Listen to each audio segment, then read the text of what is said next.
I'm so happy to have Sheila here. These really cute photos of your Oh my Insta God. process. Oh my God. So tell us a little bit about who you are and this, how we know each other in this process.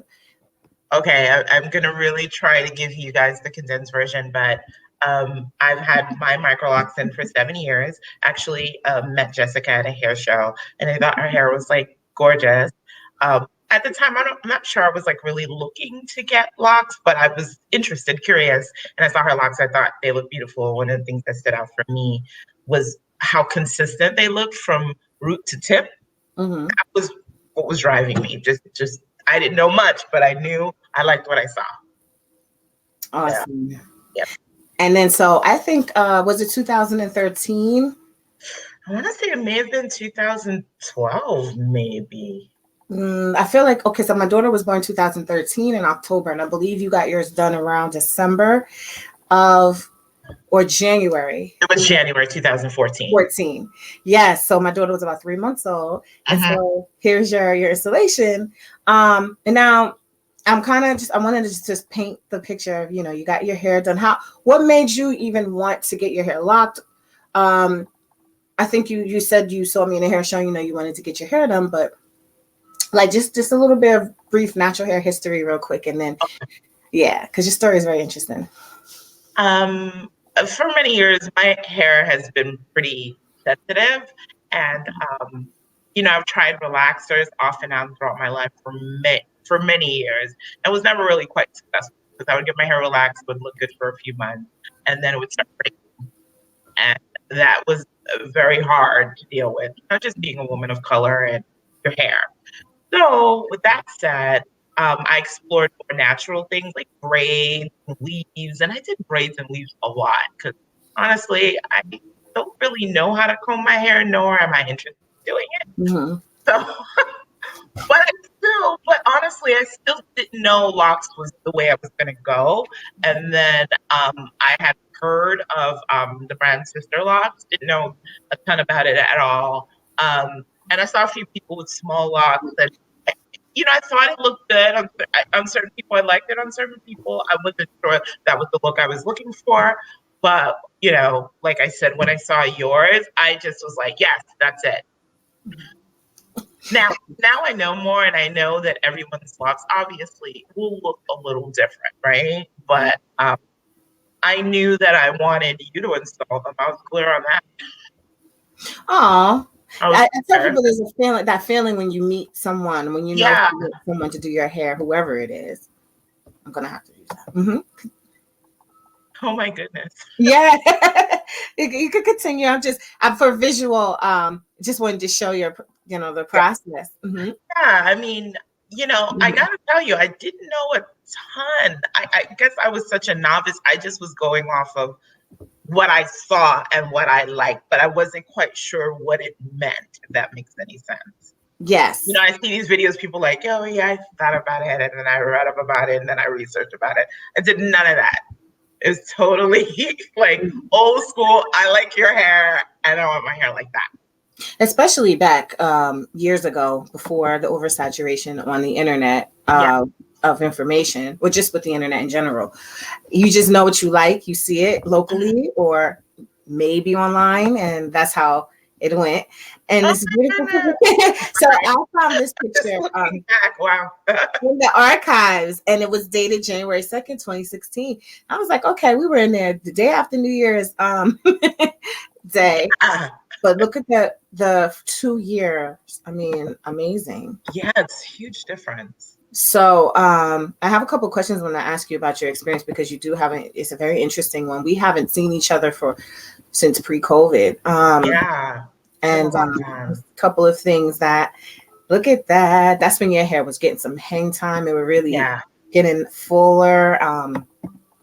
And I think you said this was 2016 as well. Yeah, that may have been 20 later than that. I feel maybe 2017. Yeah, 2018. Yes. So I am gonna ask you a couple questions. So yeah, why you chose to go with me, and any thoughts you had about like the installation, your desires, your expectations, like what was this process like for you? I mean, I thought it was very informative. I was able to speak to you and really get all the information in terms of, how long it would potentially take. You were also, and I don't know if I could mention this, but one of the first things I said to Jessica is like, "Oh, hey, those are sister locks, huh?" And she was like, "Oh, actually not." And I was like, "Oh my God, I'm so confused now. What is it then?" And you were like, "There's small locks, there's interwoven locks." I mean, then listening to it, I'm not gonna lie to you, it sounded like words I wasn't completely like used to hearing those words Mhm. there. So I was just like, okay. And you mentioned a few other things, and I was like, okay, I'm happy. I want you to do it. Yes. Thank you, commenter, Facebook user. You listen really quick before we continue. I don't think I posted the link to this video where you give StreamYard permission. I know like you probably are tired of me saying that. It sounds like a promo, but it really is. I'm not able to see who comments through StreamYard unless you just click like one or two buttons and it lets you show up with your face. I'm sure you guys have probably seen it in other people's lives. So I didn't put the link in the description. I don't think it might be there. So yes, please give StreamYard permission if you want to be seen, if you haven't already. Once you do it once, you give them permission through any lives that you see. So FYI. Okay, so let's continue what you're saying. It was interesting when you started because it was a snowstorm. Yeah. It was a long process. You had a lot Yeah. of hair. Yeah, and I have a fairly large head. So silly. So I knew that it would take some time. And I wanted them small. So, Mm-hmm. You have, and I wouldn't necessarily say a big head because there are people who have a lot of hair that don't have big heads. There's a lot of coverage, like it's a lot of hair, so that would be that more that density. But there are people who have teeny tiny heads and a little bit of hair, and their installations you could fly through.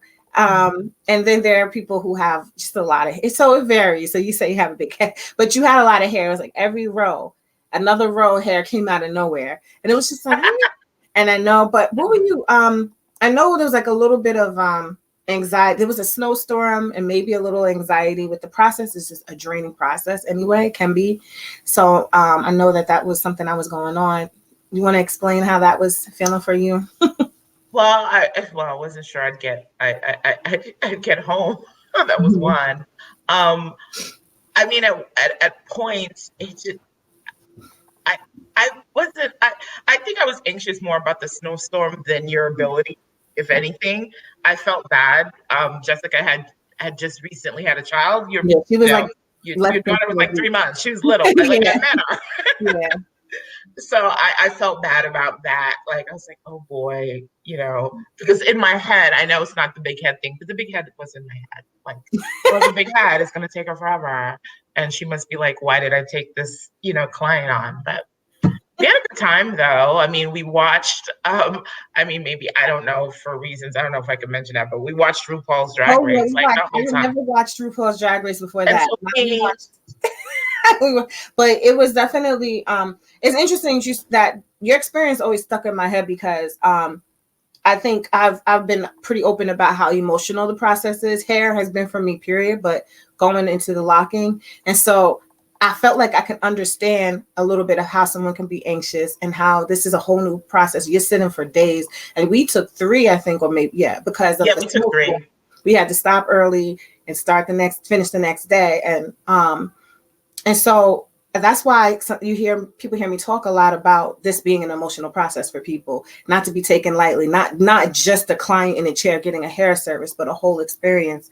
Your whole life is impacted differently from it. So I know from that, it connects dots for me as to why this process would continue to be something that you are connected with in that way, like emotionally connected with it from the beginning, just as right. I can relate to that. So if you have anything you want to add to that point, I'm going to get to my next question I have for you. No. Big question. This is that question because, we all see those of us who started many years ago, I'll say over 6 years ago, 7 years ago. Now there's so many, like, I don't think we would have thought about DIY. No. And now it's crazy how many, I mean, I knew people, there's always people that are go-getters. Like I had to surrender because I was feeling some type of way about having someone do my hair. And I was like, I don't have control of what she does, but I knew that I needed to leave it to her to do this because I hadn't had any formal training in it. Even if I did, I wouldn't have wanted, even at this point, I wouldn't want to start my own. But why, how would you, or would you have considered, oh, you said no, you would not have considered. No, not, and I'm clear on that. I would have never, ever considered it. It's very, it's labor intensive, more power to those that do that. I definitely younger, like would put braids in my hair and stuff like that. And that was challenging, spending a whole day putting braids in your whole head, you know? And like you mentioned, it's an expertise I knew I didn't have. I wasn't really even looking to really take it on in any way. So I may be the wrong person to ask about that because I'm just like, nope, it was never a thought in my head. No, I think some people, a lot of people actually didn't think that, and then situations might have.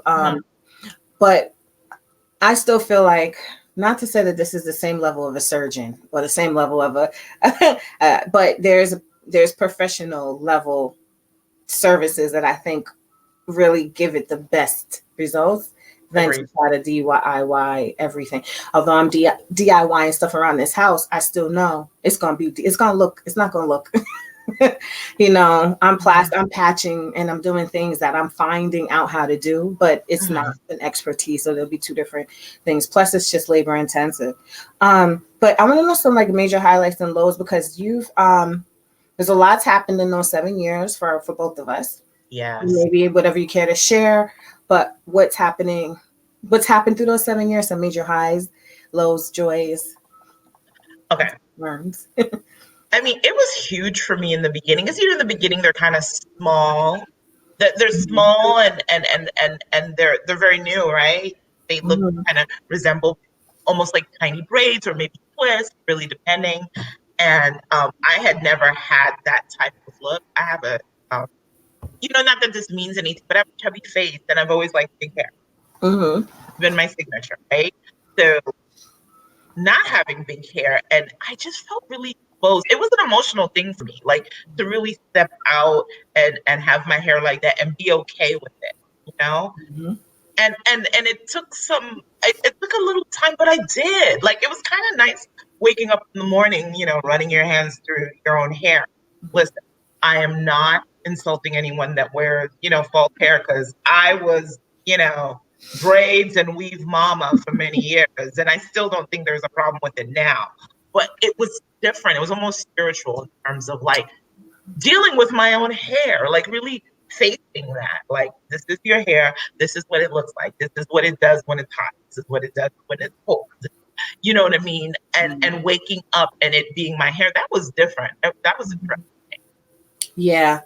It's interesting as you're talking, I'm thinking about the extension services that I created and offered for this option and how I'm watching that morph into something where a lot of the conversations I have with people, they end up saying, after like we really have to do like a conversation, then they're like, I think I'm gonna give it a chance. But initially they kind of wanted to bypass that process to get like kind of instant results or instant, and it was still, I'm not trying to assess everything, but I could see as a social worker, I could see there was sometimes, and not in every person, but that they didn't want to make peace with that. Like they didn't want that stage. They just wanted the result. And it's something I think you could speak to that. It's beautiful that happens when you go through the process and you watch it morph into something beautiful. And you're like, this is my hair. Like I wake up, I wash it, whatever I do, my whole routine, this is mine. So yeah. Yeah. And I was one of those people. I don't know if you remember.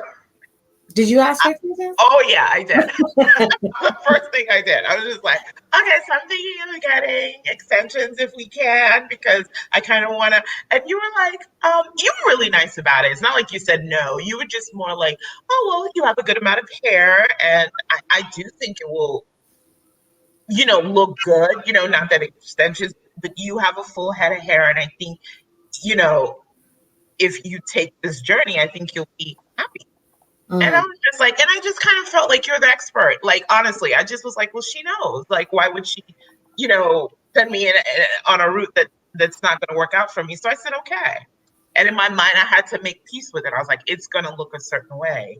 And Jessica would always, like, when she would get my retighten, she would be like, oh my God, I'm so seeing your hair in the future. I see your hair now. I see it in the future. And I was like, what the heck does it look like?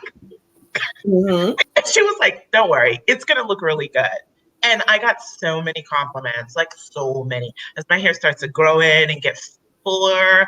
Like, I mean, and I'm being honest, guys, I had this woman chase me like in Manhattan for a few blocks. I didn't know that I was walking. Mm-hmm. And she caught up to me. She was like, geez, you walk fast. What's your hair? And I was like, well, is there something in it? She goes, oh my God, it's absolutely gorgeous. She's Oh, like, I wow. love it. And she was like, please tell me who does your hair and all that stuff. That happened to me a few times. A few times. Yeah. You brought some people from seeing your hair my way. I'm sorry, trying to make that bigger. Oh. Yeah. I was just trying to show on the side, and I'm messing up here. Hold on. Let me just stop that. Okay. Definitely. So we had first of all, you had moved away before the pandemic, correct? I did. December 2019, I moved to Maryland. Mm-hmm. I'm from New York. So not that I knew there would be a pandemic. Oh, it was before, right? Mm-hmm. Yeah, it was right before the pandemic. And then the pandemic happened within a situation because just like we were talking about a few minutes ago, I had no intentions on ever really doing my hair ever again. Mm-hmm. If I didn't have to. And I was put in a position where, it was locked down. And at that time, I was experiencing some stress. A lot had happened in my life. Mm-hmm. And I started to experience breakage. And this is not unknown for me, whether locked, loose, relaxed, to have breakage when I'm dealing with an enormous amount of stress. Very cool. But that had not happened in so long that I think it took me like, oh my goodness, your locks, are kind of breaking because you're not getting a retighten, you're not doing anything, and I was stressed out. So it was pretty traumatic, and I always say that about women of color. Like, we put so much into our hair. When you start to lose your hair, it's not just aesthetically the visual, I'm losing my hair, but how you feel about yourself, or what you look like. You're used to looking a certain way. I was used to my locks looking a certain way, and they no longer look like that. And I was really tough. Yeah. It's a common thing. And I notice it with clients I've had long term. I'll notice the thinning, and then if I'm comfortable with them, I'll say, what's happening? Is everything okay at home, at work? Not to get in their business, but and 9 out of 10 times it's work stressing them, or there's some personal things that they may not share. But the work stress, I can see hair thinning in areas, but the good thing about it is most of the time it comes back once they find like a level of when things start to balance back out. Right. But yes, stress, I can see hair. It's just such a quick, easy way I can see. Not quick, easy way. It manifests quickly in our scalp. Put it that way. So I know that's hard for a lot of people, because it also feels like you feel like you have a sense of loss of control in your life, and now the thing that you prize and you paid a lot of money for, and you covered this process, and then now you're seeing them break off. It doesn't happen to everyone. Sometimes thinning doesn't always equal breaking off, but yeah, I can't even imagine how that process must feel. So that happened within a pandemic, and then you moved away. I moved away. I'm going bald. It was just a lot going on. So I know, and you weren't the person I wanted to do your hair. You were not a DIY, like you said. Yeah, I had no desire. What I did do is when it kind of got a little out of control, I did reach out to Jessica. I did take some of her introductory courses, which helped in terms of like just figuring out like how to deal with growth and the rotation and that helped me because honestly, everyone, I had no idea. Like, I know there's a tool and I know it goes in your hair, and I was okay with just knowing that. Right. So you And I had just trusted you, and my hair looked good. Like, the proof is in the pudding. Like, someone might say, "Oh, you didn't know what's." I'm like, yeah, but if your hair is still healthy and still look good, I mean, it's the trust with Jessica, but I also lived with my hair and I touched my hair. You know what I mean? yeah. So it felt good. It looked good, and it no longer looked like that. It was like my hair was going through Jessica withdrawal. No, don't blame it on me. I think he's silly. Well, I mean, everyone's hair. I'm not blaming it on you. I'm just saying. No, I meant that credited me for your hair being fabulous because your DNA is fabulous. You are fabulous. But yeah, I understand what you're trying to convey as well. I think I'm being a little humble, like don't make it real. But also a lot of people went through the jarring like lack of services and everything during the pandemic. Oh, yeah. So I mean, I don't know what I would have done, but if I didn't know how to do my hair for the first year of me having my locks. And then there are people that literally started their locks a couple of weeks before the pandemic, and they were like, I don't know what to do. So I have to give you credit for even taking that time and then being easy, because a lot of people who took the quick start self-retightening, like they didn't really plan on doing their hair. They may have thought maybe it would have been helpful, but they didn't really expect it to happen the way it did. And so people were like, I gotta get doing my hair. I got to get on a training, and they're being so hard on themselves. And I'm like, you didn't sign up for that initially. That some people are not meant to be DIYers. They're meant to be clients. Like, and they like to sit in the chair and they like to get their service and leave. And some people are somewhere in the middle, and then some people want to get the service started and they want to do it themselves. So, I can't even imagine how that must have felt. So what have you learned in your process? So you you were separated from your loctician for various reasons, and then you moved multiple states away. In this niche Microloc branding that I put out in 2009.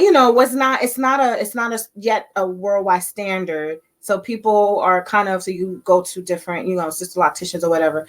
So what, do you want to share a little bit about that process for you? Whatever you feel. Sure. When, I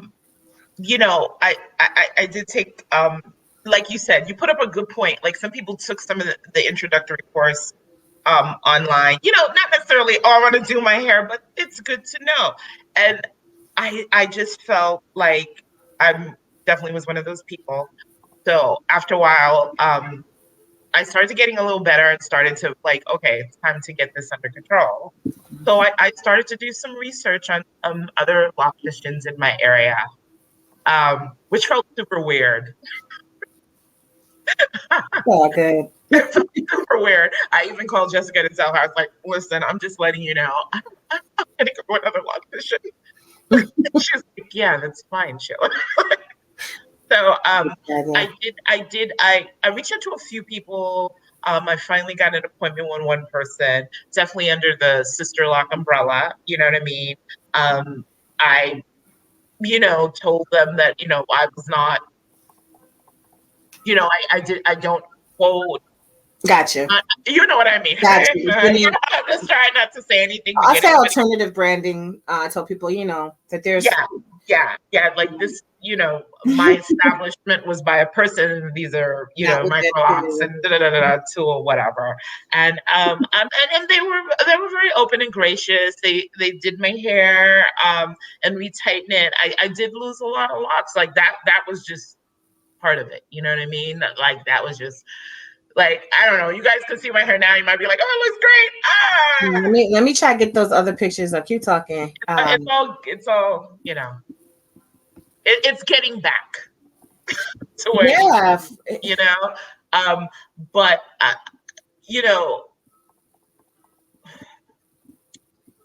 I think long term, I'm not sure that I was actually, I didn't realize what I was getting. And I keep saying Jessica, and I'm sorry, guys, but that's what I know. She was my first and only loctician. But I knew I wasn't, and this is nothing bad on the person I went to. It's really more that I'm like, oh, I got used to certain things that I didn't realize were, I don't know, like, I don't know, for lack of saying a word, I don't know the word, like expertise from Jessica, like that I got so used to it, became route. And when I wasn't getting it, it was obvious to me. Like, I was like, oh, okay, okay.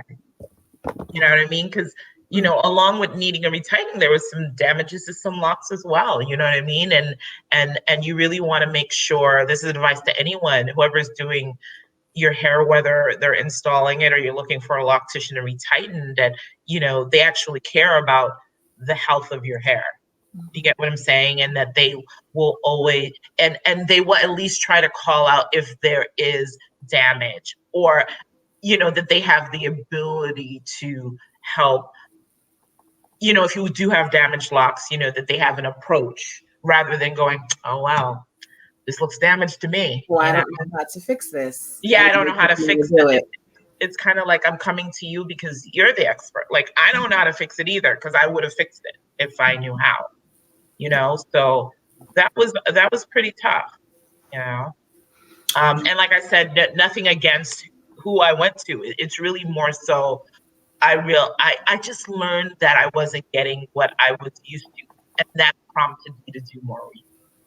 So finally, after 7 years, it prompted me to try to understand, things that you would mention, Jessica, like the integrity of the lock, the strength of the lock, the fibers, how they're locked in. I mean, all of that stuff, it was like an epiphany. I was like, that's what you meant. Well, no, it sounds abstract until you're there. Yeah, mm-hmm. Absolutely. But those things matter. Yeah, the term.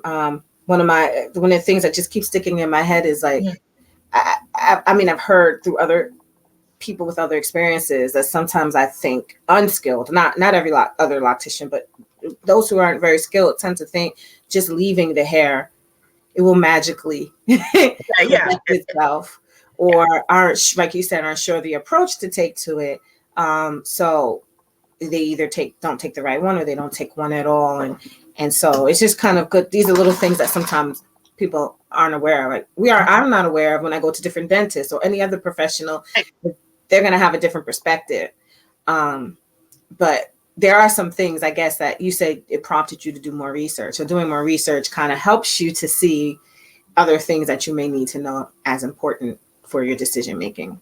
Exactly. And that it's not a one size fits all situation. It's not they all do the same thing. That no. I found that. I've heard people say it is not the same.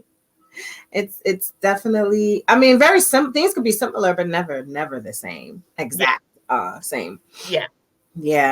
So how has information, or I think you talked about it a little bit about how my information has been helpful for you, but I guess overall in your journey and just going forward now, since now we're kind of separated, like separated sisters, client sister friends. We've been separated for a year or so now, and you've been winging it out there in the wilderness. The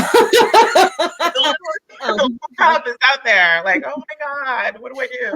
But if there's any advice you can give people watching, or if there's anything that you felt was particularly helpful for you in navigating, and how, and because you've also had the hair loss and some other things that happened, any info, anything that was helpful? I mean, I think the first thing is to really identify, like, if you realize that you actually your locks are thinning or falling out or whatever due to stress. I think that's one of the things that needs to be handled first.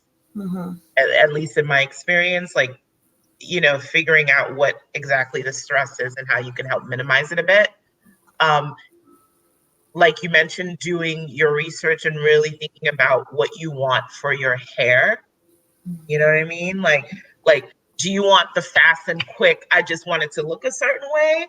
Or are you looking like, yeah, this is a journey and this is my hair. And I'm looking how my hair can grow. And I don't just mean length, I mean grow in its journey, how it's going to cultivate, how it's going to be healthy. I think if you can switch your mind to that mindset, that will help you. Like if you're searching on, who could, if you're looking for an install, you're looking for retightening, just really be diligent and really figuring out what your needs are and finding a loctician that matches that. Yeah. Like even, and you might have to go through a lot, and to find that right connection, because it's a connection of skill set, but I think there's also a connection in energy. And I don't mean to say all that stuff here. No, say all that. That's very important. Okay. A lot of people feel that. An energy factor. Mm-hmm. There really is. Yeah, I think many people feel that, even if they can't explain it, that the connection is real. I also say when you know, like when you want someone to do your hair, or this is a good fit or it's not, and also not settling for something that's not going to truly make you happy. Like because I did have a consultation with someone prior to me connecting with my person. She was very lovely lady, nothing personal, but I just felt like I just didn't feel it. Mm-hmm. And then I felt it with my loctician. Mm-hmm. It was just like, boom. But maybe it's not that obvious for some people, but for a lot of people say that. And whoever they're with, I'm happy that they're with, like, even if it's not with me and they find a great fit, because it's bigger than it's bigger than just you got to be my, it's a connection. It's your journey. It's your life. It's who's in your head throughout your life changes, and that all is important, more important. So yeah, someone else here agrees. So everybody says Facebook user. They but yeah, definitely an energy factor. I hear almost every woman of color agrees. No matter what religion, spirituality, base, whatever, they're all like, yeah, I can't have anybody up in my head. And sometimes people never really switch a stylist if they, for many years, if they can keep that person, they stay with them, travel cross state. Yeah, absolutely. Lysol down, mask up. Right, minus the pandemic, I probably would have just traveled to you, Jessica. But then I was just like, okay, so nobody knew what to do. I was just like, I don't know what to do. But I know it sounds cliche, but definitely do your research. I know if someone told me that, I would have been like, yeah, okay. But do your research and really think about what's important to you. And now in my continued journey, I like to report my hair is doing better. Mm-hmm. I've helped to minimize some of the stress. So that has worked tremendously. Mm-hmm. Also with my research, I've been better on understanding what I need. So I did branch out and look for another loctician. I recently found someone that definitely, I'm not saying she's Jessica, but she does remind me in terms of her philosophies. Philosophies and how she sees hair and how she cares. And she said something that I know this is your thing, Jessica. Jessica likes neat hair. That's her thing. She likes it neat. And this person was like, I just like it to be neat. I can't leave you without, I can't have a lot going like this because I retightened it that way. I just like it all. Down. Yeah. And I just like, oh my God, hearts in my eyes. That's good. Yeah. Everybody has their thing. And some people don't like neat. I mean, they're like, don't do it so tight. Can you leave that whole patch out? And then it's going against my everything. Right. I'm like, okay. And I'm looking at it like, dang, I just want to pull that in. So, it all works for who it works for. I think it's just really more important for us to connect with who we need to, connect with the information sources that we need. That's going to work for us. And to have this be as pleasant as possible of an experience, because I feel like if hair is causing a lot of stress, stress and hair kind of both affect each other, then something needs to change. That's not normal. It shouldn't be that way for an extended period of time to be stressed out about your hair. Agree. Or who's in it, or what they're saying, or what's going on. Exactly. Yeah, trauma-free. Yes. Oh, yay. Oh, man, it's so good to connect with you on a personal note. I haven't seen you face to face. I know. In a year. Because we talk. we catched up and you agreed to do this. And I was like, yeah, I get to see Sheila. But I always hold people dear to my heart that I started, and that because we have this weird kind of energy connection of, you saw me at a show and then 4 years later tracked me down and had no information. Like, that was bizarre. So Can I just say this really quickly, guys? That's when I did research. I had to track Jessica down. I had not seen her, and I thought I had her phone number from meeting her, but I realized one of my friends did, and when I asked her, she was like, "Oh my God, I lost it. Oh, I remember I did have Jessica's number." I was like, "What?" So I was on a mission. I don't know what I did. It was a few days, and I found you. That's crazy to me. I found you, got your business number. I called, left a message. I was like, I don't know if you remember me, but I met you at our hair show, and I'm pretty clear. I want you to do my hair, so give me a call back. I think some people might have stories that relate to that. If anybody has a story where you felt like you were so connected to the person that did your hair, or if you are a person that does hair and you felt that a client had that connection with you, feel free to share it on the replay or live now. But I do feel like I hear that a lot. That's amazing. But that was mind blowing to me, because I was like, what? Yeah. But I also, like I said, there's so many parallels in your story, which is I love to hear other people's stories about even just what I felt, what other people have felt. But what has been one of the most helpful things for you to keep positive during this time going forward, just with your relationship to your hair and this process, and just in general, like what has been something that's helped you stay positive? I think knowing that things always do get better. They don't just stay bad. It is, I hate to say it is just hair, but it's not just hair. Does that make sense? Like, it's just hair, right? And it's a living part of you. And if you start to feel better and treat it, it will be better too. And I know that sounds cliche, but that's really what I started to do. Instead of just being like, "Oh yeah, let's fall out," because I was freaking out for a while. Let's just say that, guys. But when I was just like, you know what, your hair can be in a better place. And I did have a conversation with Jessica, like hysterical. And she was like, she was positive about it too. And surrounding myself with others it wasn't like, yeah, your hair is a goner. It was just like, no, I really think, you know what I mean, with some time and de-stressors, you know what I mean? And self-care. A lot of that has been floating around ever since the pandemic. Self-care. That is all part of that. 100%. Yeah. Yeah. I love that connection with how you feel about yourself, how you feel about your hair. It all works. And goes hand in hand. Oh, I love this convo with you. Sure.